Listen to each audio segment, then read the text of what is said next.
نحمدہ و نصلی علی رسول الکریم حقیقتہ و کتبہ میں ایمان لایا اللہ تعالیٰ پر اور اس کے فرشتوں پر اور اس کی کتابوں پر۔ ایمان بالکتب یعنی کتابوں پر ایمان میں 4 چیزیں آتی ہیں۔ اول اس بات پر ایمان کے ان کا نزول حقیقتاً اللہ تعالیٰ جل شانہ کی طرف سے ہوا ہے۔ دوم جن کتابوں کے نام معلوم ہیں ان پر نام بنام ایمان لانا، جیسے قرآن مجید جو حضرت محمد مصطفیٰ صلی اللہ تعالی علیہ وسلم پر نازل ہوا، تورات جو موسیٰ علیہ السلام پر نازل ہوئی، انجیل جو عیسیٰ علیہ السلام پر نازل ہوئی، اور زبور جو داود علیہ السلام کو عطا کی گئی۔ جن کتابوں کے نام ہم نہیں جانتے ان پر ہم اجمالاً ایمان لائیں گے۔ سوم ان میں بیان کی گئی سچی خبروں کی تصدیق، جیسے قرآن کی خبریں اور سابقہ ان کتابوں کی خبریں جو تحریف اور تبدیلی سے پاک ہیں۔ چاروں ان کتابوں کے ان احکام کے مطابق عمل کرنا جو منسوخ نہیں ہیں، انہیں قبول و تسلیم کرنا، چاہے ہم ان کی حکمت سمجھ سکیں یا نہ سمجھ پائیں۔ سابقہ تمام کتابیں قرآن عظیم کے ذریعے منسوخ ہیں۔ ارشاد باری تعالیٰ ہے، لَقَدْ أَرْسَلْنَا رُسُلَنَا بِالْبَيِّنَاتِ وَأَنزَلْنَا مَعَهُمُ الْكِتَابَ وَالْمِيزَانَ لِيَقُومَ النَّاسَ بِالْقِسْطِ۔ یقیناً ہم نے اپنے پیغمبروں کو واضح دلائل دے کر مبعوث فرمایا اور ان کے ساتھ کتاب اور ترازو کو نازل کیا تاکہ لوگ عدل پر قائم رہیں۔ اس آیت کریمہ میں اللہ تعالیٰ جل شانہ نے اپنے رسولوں پر کتابیں نازل کرنے کی حکمت ذکر فرمائی ہے، اور وہ یہ ہے کہ تاکہ لوگ عدل و انصاف کے تقاضوں کے مطابق زندگی بسر کر سکیں اور کوئی کسی پر ظلم نہ کر سکے۔ کتابوں پر ایمان لانے کی حقیقت، کتابوں پر ایمان لانے کا مقصد، کتابوں پر ایمان لانے کا مفہوم یہ ہے کہ بندہ دل سے اس بات کی تصدیق کرے کہ اللہ تعالیٰ جل شانہ نے کچھ کتابیں میں رسولوں پر نازل فرمائی ہیں جو کہ اس کا حقیقی کلام ہے اور غیر مخلوق ہے، اور ان میں نور ہے اور وہ باعث ہدایت ہے، اور ان میں جو کچھ ہے اس کی پیروی کرنا اور اس پر عمل کرنا واجب ہے، اور ان کی تعداد کا علم صرف اللہ تعالیٰ جل شانہ کو ہے، اور جو شخص اللہ تعالیٰ کی نازل کردہ کتابوں کا یا ان میں سے بعض کا انکار کرے وہ کافر ہے۔ ارشاد باری تعالیٰ ہے، یا ایھا الذین آمنوا آمنوا باللہ ورسولہ والکتاب الذی نزل علی رسولہ والکتاب الذی انزل من قبل ومن یکفر باللہ وملائکتہ وکتبہ ورسلہ والیوم الآخر فقد ضل ضلالا بعیدا۔ ترجمہ، اے ایمان والو، اللہ تعالیٰ پر، اس کے رسول صلی اللہ علیہ وسلم پر اور اس کی کتاب پر ایمان لے آؤ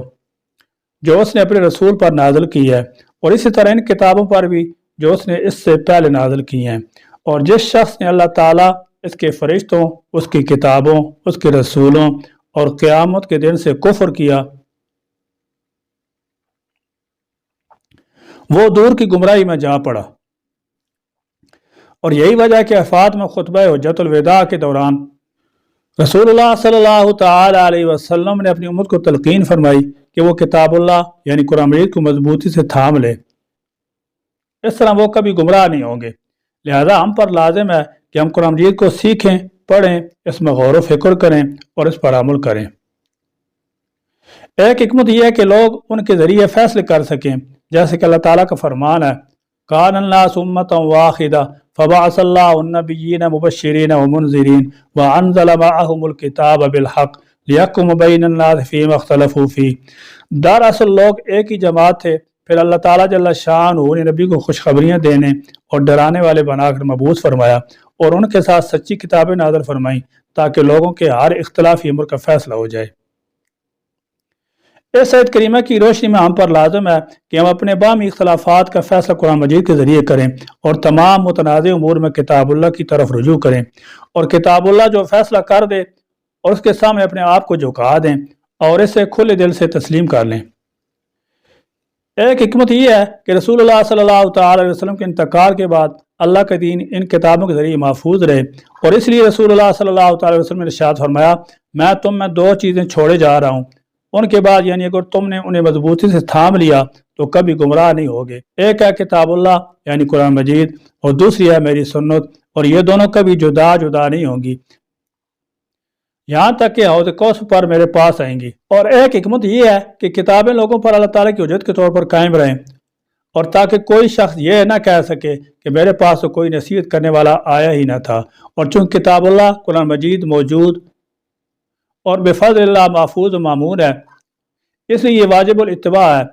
جیسے کہ اللہ رب العزت کا فرمان ہے اتبعوا ما انزل الیکم من ربکم ولا تتبعوا من دونہ اولیاء، تم لوگ اس چیز کی پیروی کرو جو تمہارے رب کی طرف سے تمہاری طرف نازل کی گئی ہے، اور اللہ تعالیٰ کو چھوڑ کر دوسری سرپرستوں کی پیروی مت کرو۔ اور فرمایا وَهَذَا كِتَابٌ أَنزَلْنَاهُ مُبَارَكًا فَاتَّبِعُوهُ وَاتَّقُوا لَعَلَّكُمْ تُرْحَمُونَ، اور یہ ایک کتاب ہے جس کو ہم نے نازل کیا ہے، یہ بڑی برکت والی ہے، لہذا تم اس کی پیروی کرو اور ڈرتے رہو تاکہ تم پر رحم کیے جائے۔ اللہ تعالیٰ کی کتابوں پر ایمان لانا دو طرح کا ہے، اجمالی اور تفصیلی۔ اجمالی ایمان سے مقصود یہ ہے کہ آپ اس بات پر ایمان لائیں کہ اللہ تعالیٰ نے اپنے انبیاء علیہ السلام پر کتابوں کو نازل فرمایا، اور تفصیلی ایمان سے مقصود یہ ہے کہ آپ ان کتابوں پر ایمان لائیں جن کا ذکر اللہ تعالیٰ نے نام لے کر اپنی کتاب قرآن مجید میں کی ہے، اور وہ ہیں قرآن کریم، تورات، زبور، انجیل، اور حضرت ابراہیم اور موسیٰ علیہ السلام کے صحیفے۔ اور آپ اس پر بھی ایمان لائیں کہ اللہ تعالیٰ کی اور بھی کتابیں ہیں جن کو اس نے اپنے نبیوں پر نازل فرمایا، جن کے ناموں اور تعداد کے علم سوائے اس کے اور کسی کو نہیں۔ اور یہ بات ہمارے ذہن میں رہے کہ ان تمام کتابوں کی دعوت ایک ہی ہے، اور وہ یہ ہے کہ اللہ کے بندے صرف اللہ تعالیٰ کی عبادت کریں، اس کی توحید کا اقرار کریں، محض اس کی رضا کے لیے ہمارے صالحہ انجام دیں، اور شرک معاصی سے اجتناب کریں، جسے اس نے خاتم النبیین حضرت محمد مصطفیٰ صلی اللہ تعالی علیہ وسلم پر نازل فرمایا، اور یہ نازل کردہ آسمانی کتاب میں سب سے آخری کتاب ہے، اور جس کی ہر قسم کی تحریف اور تبدیلی سے حفاظت کا ذمہ بھی اللہ تعالیٰ جل شانہ نے اٹھایا ہوا ہے، اور اسی دوسری تمام کتابوں کے لیے ناسخ قرار دیا ہے۔ قرآن مجید آسمانی کتابوں میں سے آخری کتاب ہے، اس کے نزول کے ساتھ ہی کتابوں کے نزول کا سلسلہ ختم کر دیا گیا ہے، جیسے کہ ہمارے نبی حضرت محمد صلی اللہ تعالی وسلم کے آنے کے بعد رسالت کے دروازے کو بند کر دیا گیا ہے۔ اللہ تعالیٰ نے ہر قسم کی تحریف سے قرآن مجید کی حفاظت کا ذمہ اٹھایا، جبکہ دوسری کتابوں کا معاملہ یہ نہیں ہے، اور اس لیے ان میں تحریف واقع ہو چکی ہے۔ قرآن مجید سابقہ کتابوں کی تصدیق کرنے والا اور ان پر محافظ ہے۔ یہ قرآن جھوٹی بنی بنائی بات نہیں، بلکہ یہ ان کتابوں کی تصدیق کرتا ہے جو اس سے پہلے نازل ہوئیں، اور یہ ہر چیز کو کھول کر بیان کرنے والا ہے، اور ایمان والوں کے لیے باعث ہدایت و رحمت ہے۔ تورات یہ اللہ تعالیٰ کی وہ کتاب ہے جس کو اس نے حضرت موسیٰ علیہ السلام پر نازل فرمایا اور اسے باعث نور و ہدایت بنایا۔ اس کے ذریعے بنی اسرائیل کے انبیاء علیہ السلام اور ان کے علماء فیصلہ فرماتے تھے، اور ہاں اس تورات پر ایمان لانا واجب ہے جسے اللہ تعالیٰ نے موسیٰ علیہ السلام پر نازل فرمایا تھا، نہ کہ اس تحریف شدہ تورات پر جو اہل کتاب کے پاس موجود ہے۔ انجیل یہ اللہ تعالیٰ کی وہ کتاب ہے جس کو اس نے حضرت عیسیٰ علیہ السلام پر نازل فرمایا، اور وہ پہلی آسمانی کتابوں کی تصدیق کرنے والی ہے۔ تاہم اس امر کا جاننا ضروری ہے کہ صرف اس انجیل پر ایمان لانا واجب ہے جسے اللہ تعالیٰ نے اس کے صحیح اصولوں کے ساتھ حضرت عیسیٰ علیہ السلام پر نازل فرمایا تھا، نہ کہ اس انجیل پر جو آج اہل کتاب کے پاس موجود ہے اور اس میں تحریف کر دی گئی ہے۔ یاد رہے کہ تورات انجیل میں دوسرے احکام کے ساتھ ساتھ